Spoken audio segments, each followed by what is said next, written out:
still reeling from Andrew Luck's shocking retirement over the weekend.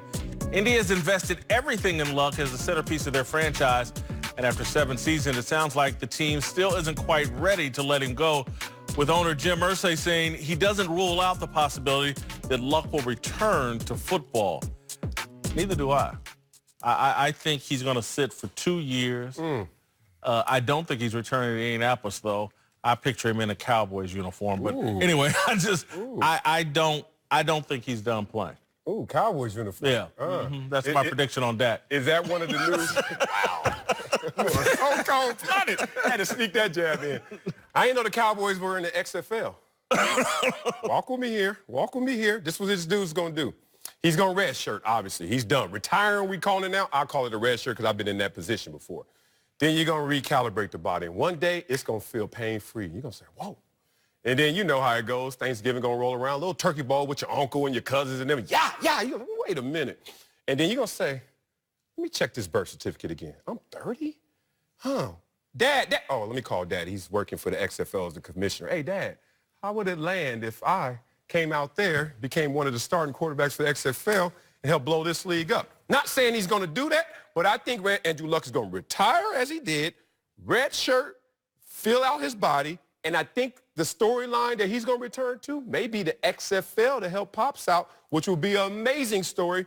He may come back to the NFL, but I think football is still in his future. Yeah, I think it's going to be tough for him. I do believe you hit the nail on the head when you talk about when he feels good, when he's healthy again, he doesn't have the pain. I think he's going to miss it. He's going to miss being around it. And heaven help him if he goes to a game in person when he's feeling good and he sees it and he gets the crowd and all that other stuff. Because at the end of the day, we all are egomaniacs. We all are gladiators. We all love walking in the arena and feeling the adulation of the crowd. He is going to miss that part of it. And so we'll see if he can replace it with something else outside of the ball. But typically, the only thing that makes you feel good about it is ball. And I think he's going to find his way back to it. Yeah, I don't believe he's done playing. The XFL, the NFL won't allow that to happen. He's under contract with the Colts. They would have to release him and okay him. That $25 million, Irsay's not letting him go, so it's NFL or nothing. He's going to miss the NFL. He's going to miss Sundays. If he can get his body healthy in the next 6 to 9 months, and like Marcellus said, I'm 30 years old. I can still get out here and play. Go get with some doctors that are with you day and night to make sure you can get healthy just for quality of life. And then once you realize, like, oh, man, I got out the bed today and I ain't feel no pain. I haven't felt like this in a while. I'm going to start working out a little harder.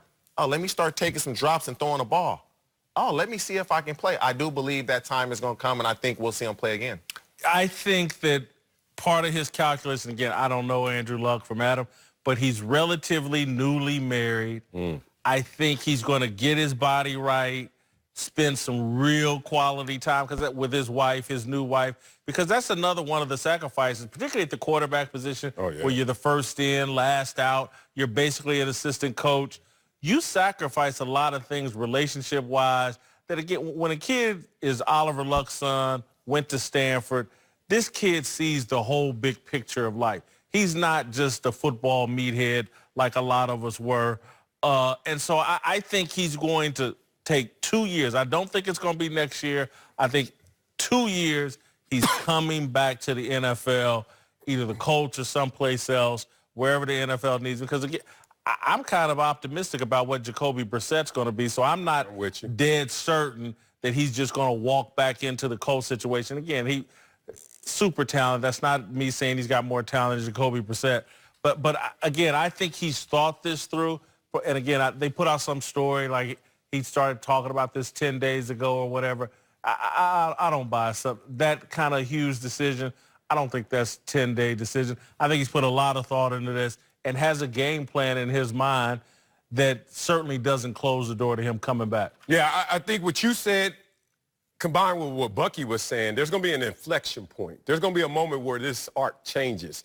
And it's going to change, at least I foresee this, when he looks at someone in this league at the quarterback position getting enormous amounts of love, and he knows that that dude is less than who he is. At that moment. Think about it. When you're sitting at home or you're at that game and you're watching this dude out there get it, and you're like, that's what it is? That's going to be almost every quarterback in the league. I'm talking about where he is right now, injured. But what I think, Marcellus, and this will sound like a joke, but I'm being dead serious, when he finds out that, no, you know what? Football is the thing I'm best at. He's going to, over the next year or two, he's going to go try all these different things. Is that the thing he's best at? This is a dude who's a member of a book club, very quirky. I do know him and the dad. Intellectual. Like you said, see the big picture? When you see the big picture, you realize football doesn't take you to the top of the mountain. It's a means to an end to get to the top of the mountain. But in our world... Where else can you get that type of competition for competitive people, that type of back and forth and me versus you? You can't get where's that your value? anywhere else. The guy's 6'5". He's Oliver Luck's son. He's got one of the greatest arms. He's a tremendous athlete. And he was meant to play football. And I think, again, he's going to go out and do a bunch of other things. And the punchline of this joke, it's like me and gambling. I'm always trying to replace it. But it's in me. My mother and father put it in me. And eventually, I can go on strike from Vegas, but eventually I'm going to creep back out there. I hear you. I hear you, but Roger Staubach comes to mind. And I know there was a day where everybody told him he was meant to play football.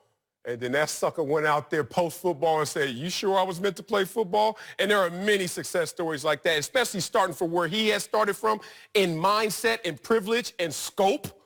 This dude is like... Staubach wasn't 29 when he... No, he wasn't. But guess what? His successes are greater post than they were pre while he was playing. I bet you it ain't as fun as playing football, though. Oh, that's what on it's Sundays. We on right. All right, Darnell, we missed anything? I know you a heartbroken Colts fan. Man. Yeah, man, I was hurt this weekend, man. And it's kind of interesting that you said you think he might come back to the Cowboys. My man Jerry Jones had some comments about Luck post-football career. And it sounded like he had some high aspirations, saying that he hopes Luck becomes president of the U.S. one day. I want to ask you guys, what do you think Andrew would do if he's really done with football? You know what? I can see him getting into politics. You can? Yeah. He's a thoughtful guy that clearly has the courage of his convictions. You willing to stand up in front of everybody? I'm retiring 2 weeks before the season. Yeah, I could see that. You know, it's not the craziest suggestion in the world. Yeah, look, his dad ran for Congress and lost in West Virginia, so I don't know if that's something that actually fuels your fire or is negating that because you saw what happened with your father. Look, if he did try to run for any office, I see Peyton Manning right now say, oh, hell no, you ain't stealing my shine again. I'm going to run. This time I'm going to beat you for real. That said, I think this guy's going to return to the simple things, man, the things that are valuable to him and expressing his view on those things and kind of grow from there. Look, I think Marcellus talked about his many interests. He talked about book club. He graduated with a degree in architecture. I think he's going to explore those things because that's what you naturally do. Because we all think we want to be something when we're done playing, and maybe it is something that we develop a passion for. I think he will spend at least a year exploring those things before he determines, man, you know, I really miss football, or I really found something that I really like in one of those outside interests away from ball. If he doesn't come back to football, he's going to be a family man. Whatever he majored in, like you said, in architecture, is very well known that he's an avid book reader. But I just see him being a family man. If he doesn't get back involved in football in some capacity, he'll kind of just take a back seat and be a family man. Yeah, with his dad being commissioner of the XFL, he could maybe run if that some takes team in off, the XFL. you never know. Yep. All right, coming up, Antonio Brown spent weeks refusing to play because of his helmet. But did we actually just get proof that AB was playing us the whole time? We get into that